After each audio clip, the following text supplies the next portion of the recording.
எல்லாருக்கும் தேங்க்யூ. படம் நீங்கள் எல்லோரும் பார்த்துருப்பீங்கன்னு நினைக்கிறேன். இது என் கம்பெனியோட ஃபஸ்ட்டு படம். எல்லோரும் நீங்கள் தான் கொஞ்சம் சப்போர்ட் பண்ணணும். தேங்க்யூ. வணக்கம், நான் கிருத்திகா பாலசுப்ரமணியன். ஸோ நீங்கள் எல்லாருமே படம் பார்த்தீங்க அண்ட் ஒரு பாசிட்டிவான ரெஸ்பான்ஸ் இருந்தது. அதுக்கு ரொம்ப ரொம்ப நன்றி. And producer SG Saravanan sir, 90 pictures production இது. அண்ட் இந்த படத்தோட director Ganesh Vinayagan sir and music director GV Prakash sir, அதுக்கப்புறம் வந்து director of cinematography Sukumar sir. And இந்த படத்தோட stars Arulnithi sir, RF sir, Ramya ma'am, அப்புறம் John Vijay sir, Kaali Venkat sir, VTV Ganesh sir, இவங்க எல்லாருக்குமே ரொம்ப ரொம்ப நன்றி. அண்ட் அருள்வான் நாளைக்கு 17ஆம் தேதி ரிலீஸ் ஆக போகுது. ஆஸ் அ ப்ரெசன்ட் மீடியா இந்த படத்தோட வெற்றியில் உங்கள் எல்லாருக்குமே ஒரு பெரிய பங்கு இருக்குது. அண்ட் இதில் வந்து ஒரு கதையும் இருக்குது. இந்த கதை வந்து மக்கள்கிட்ட கொண்டு போய் நல்லபடியாக நீங்கள் தான் சேர்க்கணும். ரொம்ப ரொம்ப நன்றி. வணக்கம். ரொம்ப எமோஷ்னலாக இருக்குது. ஏன்னா எல்லா இயக்குனருக்கும் இருக்கிற ஒரு பயம்தான் எனக்குள்ளாரையும் இருந்தது. வெளியில் இந்த மக்கள் எல்லாரும் வந்து வெளியில் என்ன சொல்லுவாங்க, என்ன பேசுவாங்க அப்படின்னு. ஏன்னா நாளைக்கு இந்த படம் ரிலீஸ் ஆகுது. நீங்கள் எல்லாருமே ரொம்ப பாசிட்டிவான ஒரு ரிப்போர்ட் வந்துட்டு கொடுத்துருக்குறீங்க. அதுவே என்னோட முதல் சக்ஸஸ்ன்னு நினைக்கிறேன். எல்லா படங்களுக்குமே நீங்கள் வந்து எனக்கு ஆதரவும் அன்பையும் வந்துட்டு நிறைய கொடுத்துக்கிட்டே இருக்கிறீங்க. இந்த படத்தையும் அந்த மாதிரி நீங்கள் கொண்டுட்டு போய் வந்துட்டு சேர்த்துறணும். 90 பிக்சர்ஸ் ப்ரொடக்ஷன் சரவணன் சார் எந்த விதத்தையும் வந்துட்டு தயங்காமல் இந்த படம் வந்துட்டு எல்லா மக்கள்கிட்டையும் சேரணும்னு அவர் எல்லா பாயிண்ட் ஆஃப் வியூலையும் நல்லா வந்துட்டு அதை பப்ளிசிட்டி பண்ணுறாரு.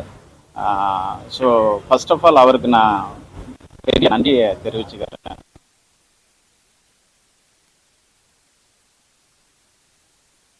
கடமைப்பட்டிருப்போம். ரொம்ப நன்றி சார். தேங்க்யூ. இல்லை, இது ஒரிஜினல் லாங்குவேஜ் தான். இந்த லாங்குவேஜ் வந்துட்டு ஏஷியாவிலே வந்துட்டு ஃபர்ஸ்ட் லாங்குவேஜ்னு சொல்கிறாங்க. காடர் மொழி. இவங்க வந்துட்டு வெஸ்டர்ன் காட்ஸில் நிறைய பிளேஸில் அவங்க இருக்கிறாங்க. அனீஸ்னு வால்பாறைன்னு ஒரு பிளேஸில் அனீஸ்னு ஒரு நண்பரை வந்துட்டு கூட்டிகிட்டு வந்து நாங்கள் தமிழில் வந்துட்டு கொடுத்து டிரான்ஸ்லேட் பண்ணி அந்த மொழியை ப்ராப்பராக வந்துட்டு இவங்களுக்கு வந்துட்டு கொடுத்தாங்க. இவங்க அதை ட்ரெயின் பண்ணி தான் பேசப்பட்டது. நம்ம புதுசாக அவங்க வழிபடுறது எல்லாம் குறிஞ்சி நிலங்களை மட்டும்தான் அவங்க ஆக்கிரமிச்சிருக்கிறாங்க. அதனால அவங்க முருகரோட வழிபாடு தான் நிறைய இருக்குது. ஸோ அதனால இல்லை நிறைய இடங்கள்ல முருகரை வழிபடுறாங்க. அவங்களும் முருகர் தான் வழிபடுறாங்க. ஆனா ஒவ்வொருத்தங்களோட குல தெய்வமா வேற இருக்குது. ஆனா வழிபடுற தெய்வமா இதை வழிபடுறாங்க.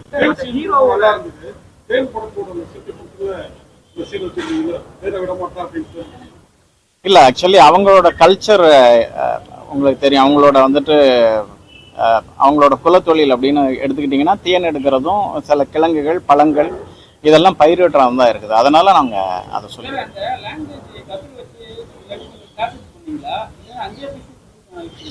இல்லை ஆக்சுவலி வந்துட்டு நாங்கள் ஒர்க் பண்ணிகிட்டு இருக்கும் போதே அவர் அசிஸ்டன்ட் டைரக்டராக வந்துட்டு எடுத்து நாங்கள் சில டீட்டெயிலாம் வந்துட்டு பண்ணிவிட்டு அதுக்கப்புறம் ஆர்டிஸ்ட்டுக்கு கொடுத்தோம். இப்போ கிருத்திகாலாம் வந்துட்டு என்ன சொல்லிட்டாங்கன்னா, இல்லைங்கள் நான் வந்துட்டு ஸ்பாட்டில் வந்துட்டு பேசிடுவேன், ஏன்னா மனப்பாடம் பண்ண எனக்கு கஷ்டமாக இருக்கும். உங்களோட பர்ஃபார்மன்ஸ் உங்களுக்கு எல்லாரும் வந்துட்டு பார்த்துருப்பீங்க. அதே மாதிரி தான் வந்துட்டு ஆரவ் சார் அண்டு ரம்யா எல்லாமே அங்கே ஸ்பாட்டில் தான் வந்துட்டு அதை பண்ணிட்டாங்க. அந்த ஹீரோ சாரோட பேருக்கு வந்து ஒரு வெயிட்டேஜ் தமிழ்நாட்டில் எப்பவுமே இருக்கு. ஸோ அந்த பேர் விரும்பி வச்சீங்களா?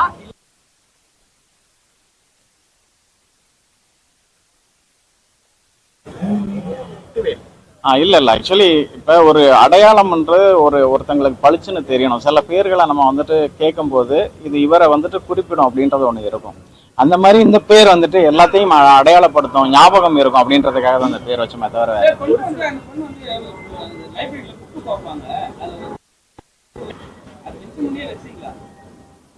நல்ல விஷயம் தானே சார், கல்விக்காக போறான்னவங்க தானே. இல்லை நிறைய புத்தகங்கள் இங்கே இருக்கும். அங்கே வந்துட்டு காமராஜர் சாரோட வந்துட்டு புத்தகம் இருக்கும், அறிஞர் அண்ணாவோட புத்தகம் இருக்கும், பெரியாரோட புத்தகம் இருக்கும். இந்த மாதிரி நிறைய புத்தகங்கள் இருக்கும். அவர் எடுத்துக்கிட்ட ஷார்ட்ல எடுத்த டக்குன்னு எடுத்த புத்தகம்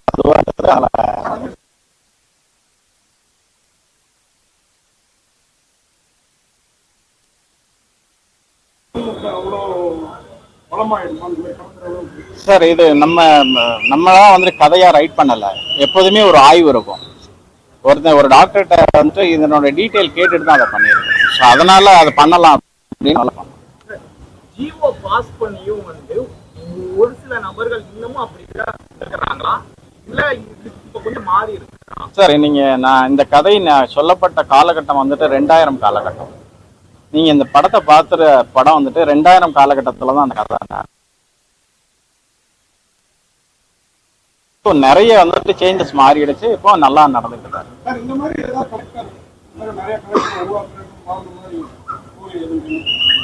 ஆமா சார், ஆக்சுவலி திருச்சியில 50 அவர் வந்துட்டு விளிம்பு நிலை மக்களுக்காக, நாடோடி மக்களுக்காக, மலைவாழ் மக்களுக்காக ஒரு போராடின ஒரு கலெக்டர். அவரோட புத்தகத்தை படிச்சுட்டு தான் இந்த ஸ்கிரிப்டை கொஞ்சம் இன்ஸ்பயரா அவர் கேரக்டர் பண்றாரு. இல்ல வரல இன்னும் வரல. இன்னும் வந்து வெளியில ஒரு 15 கிலோமீட்டர் தாண்டி வந்து தான் படிக்கிறாங்க. ராஜலட்சுமின்னு சொல்லி ஒருத்தங்க, அவங்க வந்துட்டு நிறைய போராடி அவங்களுக்கு நிறைய விருதெல்லாம் தமிழக அரசு வந்துட்டு கொடுத்துச்சு. அந்த மக்களுக்காக போராடிக்கிட்டு தான் இருக்கிறாங்க. இப்போ ஏதோ பத்மஸ்ரீக்காக வந்துட்டு அவங்களுக்கு மூவ் பண்ணிட்டு இருக்கிறாங்க. ஸோ இன்னும் போராட்டம் நடந்துகிட்டு தான் இருக்கு.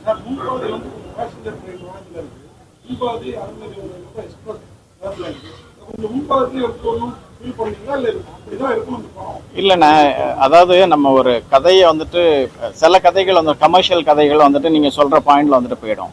சில வாழ்வியலை சொல்லும் போது அதை கடந்து போக முடியாதுல்ல நம்மளால. ஸோ அதனால அதை சொல்லி தான் ஆகணும். ஆரவ் சார், ஆமா கண்டிப்பா.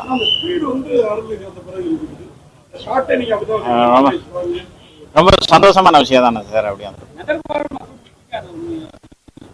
சொன்னது யாரையும் நகர்வாழ் மக்களை யாரையுமே தப்பா சொல்லலையே.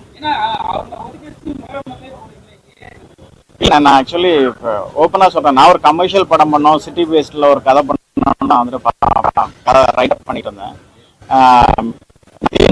அந்த ஃபிளர்ல ஒரு கதை தான் நல்லா இருக்கும்னு சரவணன். ஸோ அது எனக்கு வந்துட்டு விருப்பப்பட்டு இந்த கதையை சொன்னா, இது ஒரு ரியல் இன்சிடென்ட். இது வெஸ்டர்ன் காட்ஸ்ல ஒரு படம் நல்லா இருக்கு. ஏன் அதை உடனே அக்செப்ட் பண்ணிட்டாருன்னா, அவர் நிறைய குழந்தைகளை படிக்க வச்சுட்டு இருக்கிறாரு, அதனால உடனே அக்செப்ட் பண்ணிட்டாரு. ரெண்டு ஹீரோஸோட நடிச்சிருக்கீங்க. ஃபர்ஸ்ட் படமே ஒரு குழந்தை நடிச்சிருக்கீங்க, புதுமை நடிச்சிருக்கீங்க. இதோட அனுபவம் உங்களுக்கு எப்படி இருந்தது? நீங்க படம் பார்த்தீங்க, உங்களுக்கு என்ன ஃபீல் கொடுக்கும்? ரொம்ப சந்தோஷமா இருக்கு. பிகாஸ் ஆர்எஃப் சரும் சரி, அருள்நிதி சரும் சரி, ரெண்டு பேருமே வந்து பயங்கர ஒரு பெர்ஃபார்மர்ஸ். ஸோ அவங்க கூட நான் வந்து கொஞ்சம் ஸ்க்ரீன் ஷேர் பண்ணது வந்து ரொம்பவே பெருமையாக நினைக்கிறேன். அண்ட் இது ஆக்சுவலி என்னோட ஃபர்ஸ்ட் படம் கிடையாது. இதுக்கு முன்னாடி நான் 2 படம் பண்ணியிருக்கேன். என்னோட முதல் டெபியூ வந்து விஸ்வரோட சக்கரா ஒரு படம், அதுக்கப்புறம் ராதாகிருஷ்ணன் பார்த்திபன் சரோட டைரக்ஷன்ல டீன்ஸ்னு ஒரு படம் பண்ணியிருக்கேன்.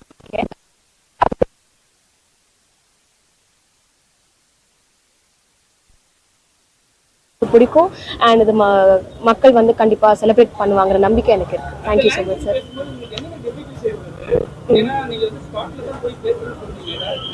ஆமா சார், ஆக்சுவலி எனக்குலாம் தமிழ் பேசும்போதே லைட்டாக கொஞ்சம் வளரும். ஸோ அந்த லாங்குவேஜ் வந்து ரொம்பவே டிஃபிகல்ட்டாக இருந்தது. ஃபர்ஸ்ட் அந்த 2 நாட்களுக்கு வந்து அந்த லாங்குவேஜ் அடாப்ட் பண்ணி ரொம்பவே கஷ்டமா இருந்தது. பட் அங்க அனீஷ் அண்ணன் ஒருத்தர் அங்கே வால்பாறையிலேருந்து கூட்டிட்டு வந்து அவர் எல்லாருக்குமே கற்றுக் கொடுத்தாங்க. ஸோ ஃபர்ஸ்ட் கொஞ்சம் கஷ்டமா இருந்தது. பட் எங்களுக்கே வந்து போக போக சில வார்த்தைகள், சில வசனங்கள்லாம் எனக்கு புரிய ஆரம்பிச்சுது. ஸோ பட் கஷ்டமா தான் இருந்தது அந்த லாங்குவேஜ் பேசுறது.